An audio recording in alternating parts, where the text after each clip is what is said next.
I want you to imagine that you've just posted a job on Upwork, and within an hour, 50 proposals have landed in your inbox. You open the first one, you read it for about 3 seconds. You feel something, you don't even know what that something is, but you feel it, and you close it. Next, 3 more seconds, close. Next, 3 more seconds, but this time you keep reading. You don't know why, you just keep reading. And the thing is, you'll tell yourself later it was because they had good reviews or the right price or because they understood the brief. Absolutely none of that is true. Something happened in those 3 seconds that you can't explain. And until you understand that, you will keep losing Upwork jobs to freelancers who are objectively worse than you are. Because here's what nobody tells you. Clients aren't actually reading your proposal at all. They're scanning it in the same way that they scan Instagram, emotionally, instinctively, in seconds. And they're looking for a feeling. If your proposal triggers it, you're in. And if it doesn't, the next freelancer gets the chance. There is brain science behind this, Nobel Prize winning brain science for that matter. And once you understand what's happening inside the client's head, you stop competing on price. You stop competing on your portfolio. It doesn't matter. And you start winning jobs that the rest of the platform don't know exist. Quick context, and I'll keep this short because you didn't click this video to hear about me. You clicked it because something on Upwork isn't working. The proposals just aren't landing. The replies are not coming. You're starting to wonder if it's you. It isn't. It's that nobody has explained properly what's actually happening on the other side of the screen when a client reads your proposal. And once you know, you can't unknow it. I'm Mike, $500,000 earned on Upwork, top 1%, 5,000 proposals sent. The next 8 minutes is the thing that I wish someone had told me at proposal number 1 instead of proposal number 4,000. So guys, a famous psychologist called Daniel Kahneman won a Nobel Prize for proving that your brain runs on 2 systems at once. System 1 is fast, emotional, automatic. The part that tells you that a dog might be dangerous before you've even thought about it. System 2 is slow, logical, and careful. That's what you use to do large maths equations, etc. But here's the catch.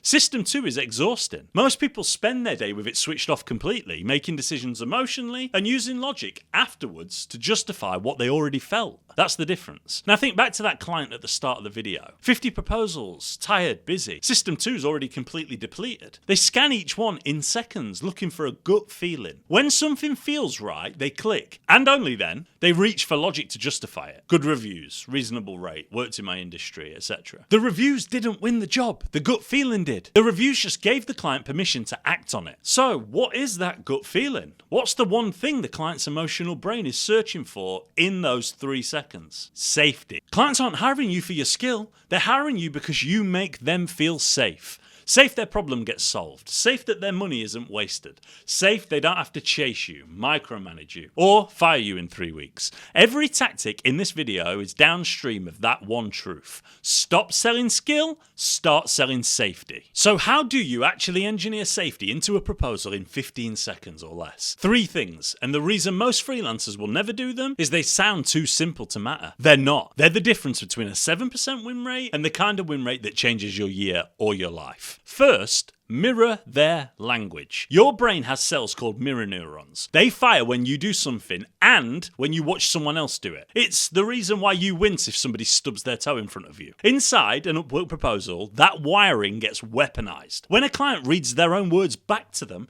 their brain labels the writer as one of us. Safe. Their post says, I need a self-starter who handles fast-paced environments. Your proposal opens with, I'm a self-starter who thrives in fast-paced environments. Their words back to them, you haven't said anything clever, you've held up a mirror. And that moves you from the skip pile to the read pile. Second, and this one is the one that most freelancers have been getting wrong for their entire career. Lead with their problem, not your CV. The emotional brain is extremely selfish. I'm writing to express my interest in your project. It's a static skip.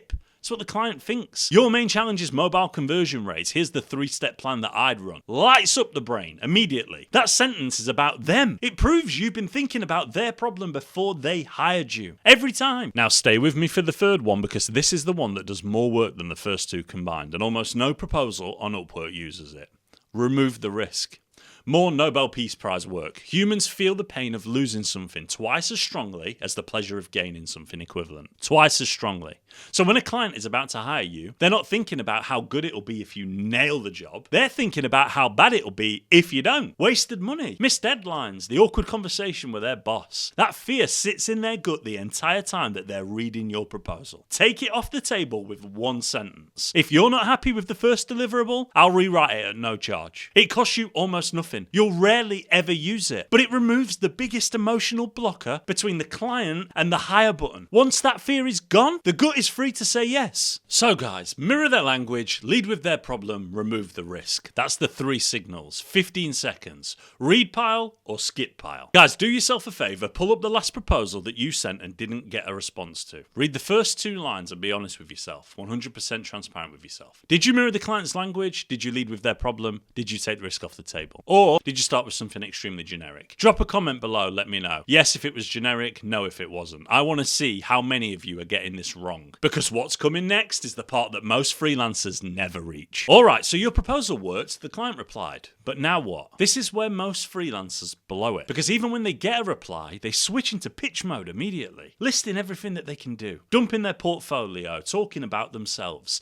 The client goes quiet. Does that sound familiar? Here's the framework that you need to use. It's 3 steps, takes 10 minutes, and it improves your reply to contract rate significantly. The first step is align. Before you propose anything, get the client to say what success looks like in their own words. Success for you is your goal within your time frame without your concern, correct? That's it. You're not pitching, you're not confirming, and the moment that they say yes, their brain locks in. Because once a person articulates what they want out loud, they're committed to going after it. You just made them commit before you've sold them anything. And because you haven't tried to sell them anything, you action step 2. That's commit. Now you give them something for free. Not a discovery call unless they propose one. A call is always a great option. Take it if you can. But that's not what they're looking for. Don't give them that. Not a quote, something tangible. A scope document for their project. A breakdown of what you do in week 1. A quick observation about their existing setup that they hadn't spotted. Something they can hold in their hand and read in their own time. It's never been easier with AI around now. The reason that this works is twofold. 1, it's reciprocation. You've given them something valuable with no contract attached, and their brain creates an obligation to return the favor. And 2, it makes you their freelancer before any money has exchanged hands. Once they've read your scope document, you're not a name on the list anymore. You're the person that's kind of already working on the project. Anyone else they hire now feels like starting again. This takes you 10 minutes, 5 to 10 minutes. It costs you nothing, and it converts at a rate that the rest of Upwork can't compete with. And step 3, the killer moment, transact. End with a binary question. Not let me know what you think, not happy to discuss further.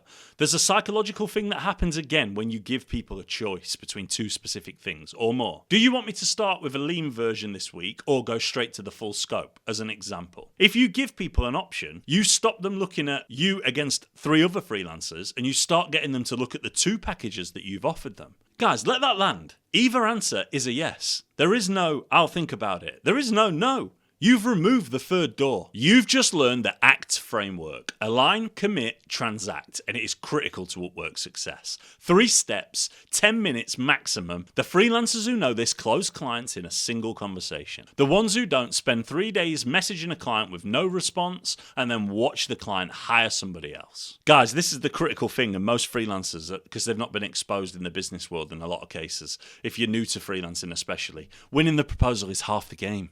Closing the reply is the other half. But keeping the client is where the real money lives. That's how you make residual income. Bain & Company, one of the biggest consultancies in the world, found that increasing your client retention by 5% can boost profits by up to 95%. A 5% shift, almost double the money. Because acquiring a new client costs 5 to 25 times more than keeping one. Every retained client is one that you didn't have to fight for. So, how do you keep them? Not with consistent good work. Consistent good work is the baseline, obviously, but the baseline doesn't make people loyal. Surprise does. A famous study, restaurant waiters and tips. 1 suite with the bill, tips up 3%. 2 suites, up 14%. But then, when the waiter gave 1 suite, walked away, then turned back like they just decided to give that customer something extra, tips up 23%. The amount didn't matter. The I picked you specifically feeling mattered. Are you seeing the theme here, guys? That's reciprocation again. When somebody gives you something unexpected, your brain creates an obligation to return the favour. You have to give it back. You don't think about it, it's just an emotional feeling. You just feel pulled towards that person. So apply it on Upwork. On time is the baseline, early is relief, early plus an unrequested bonus, a strategy note, an observation, something that they didn't ask for. That's the 23% tips moment. That's what turns a one-off project into a retainer. And here's the bit that ties it back to the platform. Upwork's algorithm rewards exactly this. Every 90 days a contract stays active, it counts to positive signal towards your job success score, your JSS. Up to 8 separate signals from the same client. Your future proposals literally work harder because of the clients that you keep. So if you have a client base right now, stop chasing new clients. Make your existing ones feel surprised, seen, and safe first. Everything compounds from there. And here's the mindset shift that ties all of this together, everything you've just learned. Most freelancers think like vendors. A vendor delivers what was ordered, like a vending machine. They press the numbers, something comes out, that's what they ordered. Client says, I need a logo. The vendor goes through the vending machine, E3, gets the logo. Relationship ends. Interchangeable. Competing on price because there's nothing else to compete on. Partners are different. I partner with my clients. Partners are different. A partner delivers what was ordered and notices what wasn't asked for.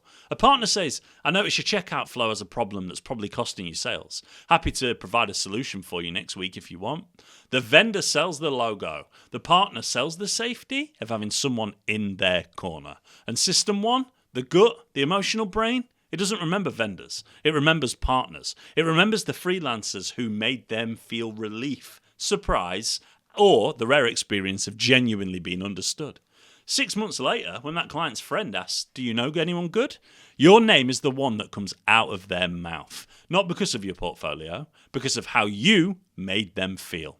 That's the whole game. Clients aren't buying skill, they're buying the feeling of being safe with someone who actually sees them. That's $500,000 of Upwork experience in one video. You stop opening proposals with I'm writing to express interest. You mirror the client's language instead. You lead with their problem. You take risk off the table with one sentence, which is incredibly easy and you're never probably going to use it anyway. When they reply, you run the ACT framework. You align, you commit and give them something for free. You transact with a binary question, so don't give them the third door option. And once you've won the work, you stop being a vendor and start being a partner. Early delivery, surprise extras, observations that they didn't ask for. You're not selling a skill anymore, you are selling safety. Most freelancers will never figure this out. They'll keep tweaking their portfolios, they'll keep lowering their rates, they'll keep blaming the algorithm. You're not doing that anymore. You know what clients are actually buying and you know exactly how to sell it. In the next video, go and check this out. You'll absolutely love it. It's all about proposal structure. Go and catch you there. My name's Michael Elliott. Thanks for watching.